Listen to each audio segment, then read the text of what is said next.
What's going on? What's going on? Average Guys Podcast, man. Featuring average guys like me and you trying to make better lives for ourselves and for the people we care about. Hey, check it out, man. I know it's been a little bit. You know what I'm saying? I got to get some things together, get some things situated on my end. We've been running hard, baby. I've been trying to catch up with these bills, man. Whoo, boy. You know, 2023, we're trying to make it a big year. We got some things working. I got some things I want to accomplish this year. Hopefully they get done end of this year, beginning of next year. We don't know yet. We're still working it out, me and the wife.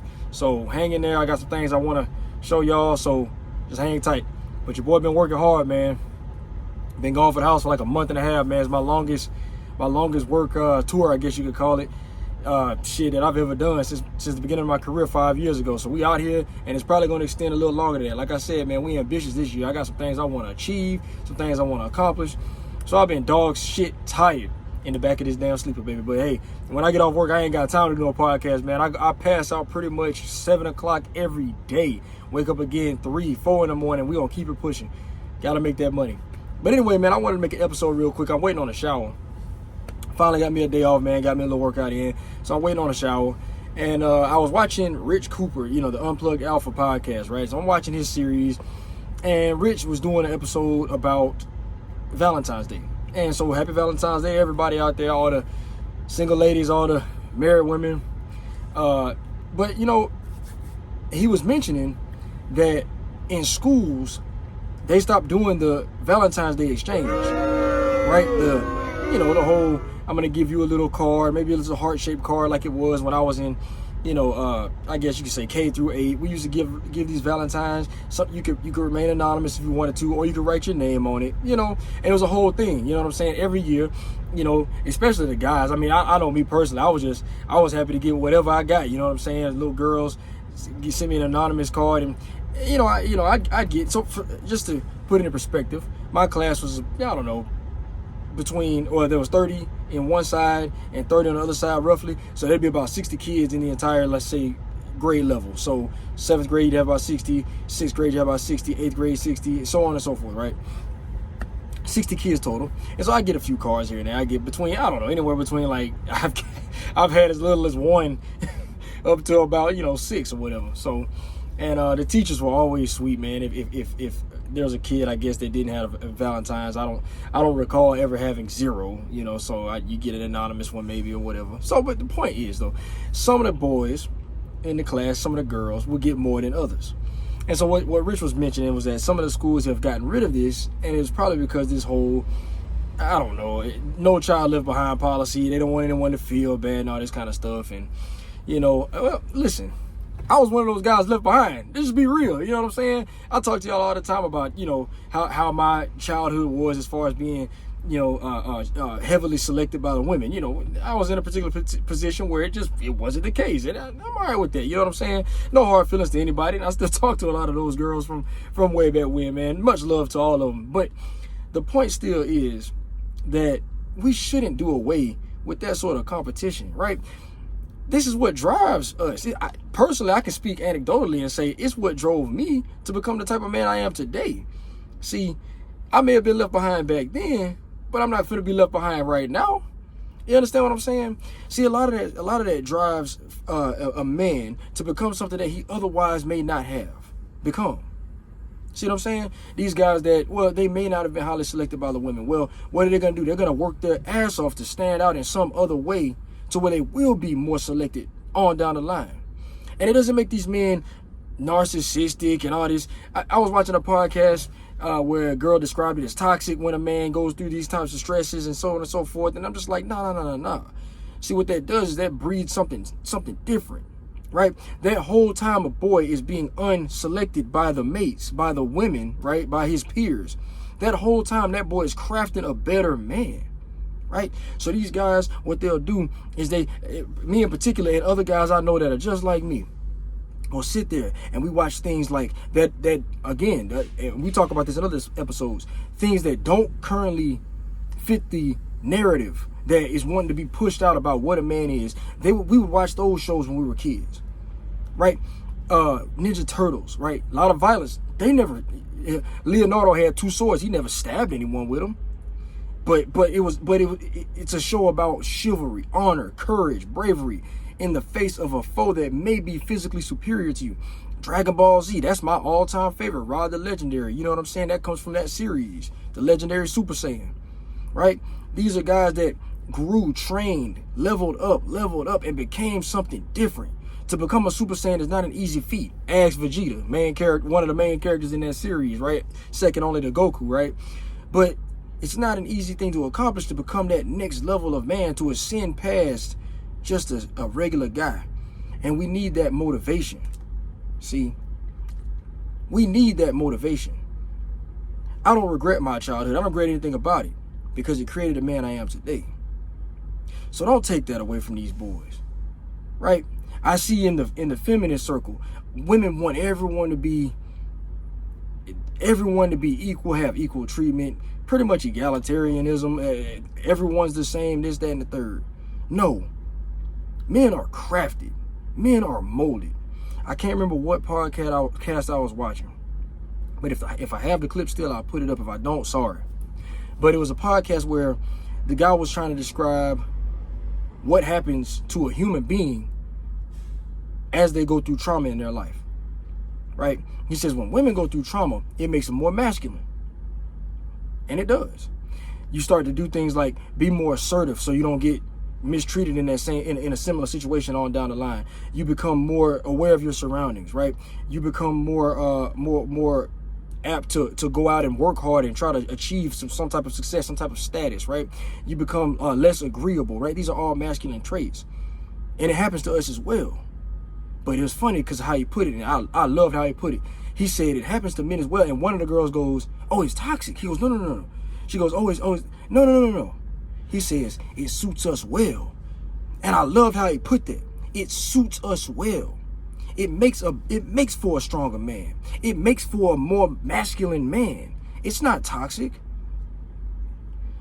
You know, I may be biased, but I wouldn't consider myself toxic. Pretty cheerful guy. I come at things from an objective perspective. And if there are people that do not like me, it's for that reason. I'm not unnecessarily hostile to anyone unless they are hostile to me first. I don't act in a hostile way. I'm not unnecessarily, you understand what I'm saying? It crafts a better man. One that's willing to go out there and work hard, long ass hours.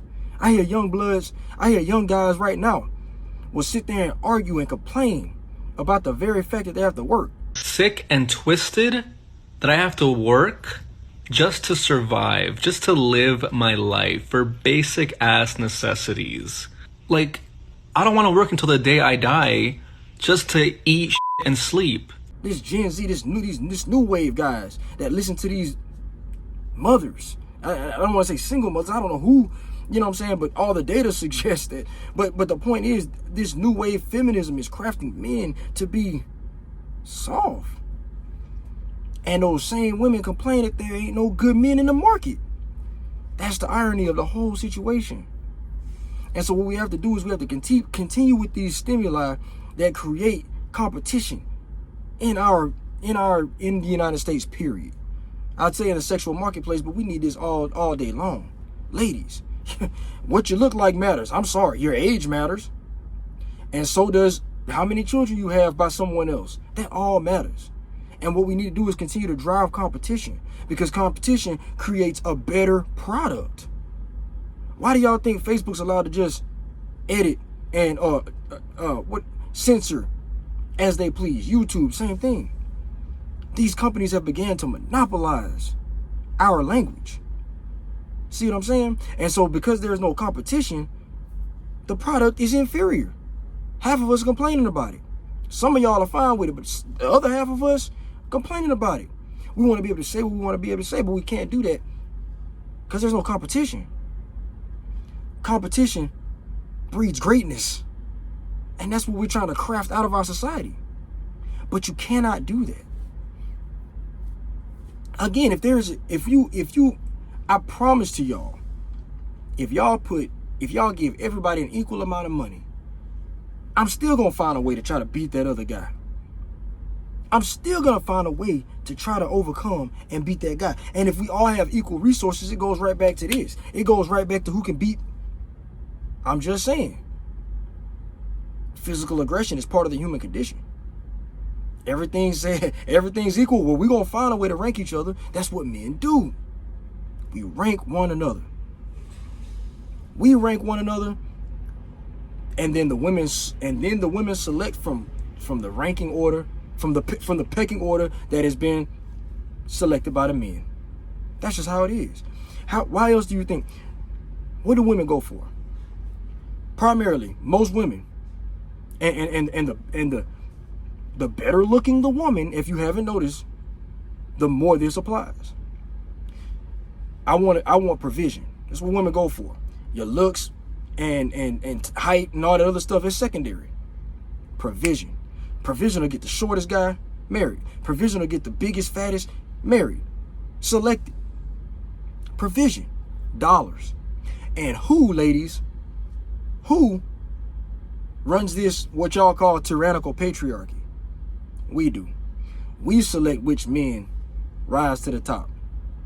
See what I'm saying? Y'all pick from that. Men are always going to rank each other on hierarchy. We are always going to do that. It's built in biologically. Ask Jordan Peterson, Dr. Jordan Peterson. Y'all go check him out. It's built into our biology. This is how evolution has saw fit that the human race could have survived all of the trials and tribulations throughout the billions of years that we've been a species. It's only recently, maybe there was little pockets of this type of experiment that have happened throughout history. And in fact, we see it. The falls of civilizations typically happen shortly after some type of egalitarian ideology taking over. There must be a common denominator. Once you reach that level, you reach complacency. Even on an individual level. How often, and this is for the ladies, and this is not attacking ladies, just an observation, this is the first thing that comes to mind. How often when a woman gets married, a man will do it too. How often when a woman or a man, when they get married, do they let go of the way their body, they stop worrying about their physicality. They stop worrying about their physical image. They gain weight. Complacency drives inferiority. It makes us weak. It's very difficult when you're not in a competitive environment to continue and strive. It's very difficult. It's very difficult. I find that when I'm not talking to my closest friends, my competitors, right? The guys that hold me accountable, right? I find when I'm not talking to those guys, my performance declines. When I'm not actively listening and talking to them on the phone and hey, bro, you work out today? Hell yeah, I worked out today. God, well, I gotta get in here and hit it. You understand what I'm saying? How much money you make this week? I made this, man. The economy doing this for me right now. Okay, well, I need to be expecting to do something equal or better. That's how we become the types of men that you ladies say y'all want. So please, please, please stop the push against competition. Let us compete. Let these little boys experience exactly what I experienced when I was a little boy to craft the type of man I am today. Let them go through it. It is not gonna hurt them. It's not gonna hurt them. It's not going to hurt these boys. It did not hurt me. It ain't hurt nobody else I know. We gonna either overcome it, or well, a lot of us choose to sit around and do nothing about it. MGTOW and all this kind of stuff. I mean, okay. But some of us, and as the saying goes, the cream rises to the top. Man, y'all be easy. Happy Valentine's Day again. I'm gonna push some more videos out. I know I'm behind on the supplement series, man. But you look, like, subscribe, share. I kind of want to get some, I want to get the ball rolling on this a little bit. Share this video. Y'all take it easy. Peace.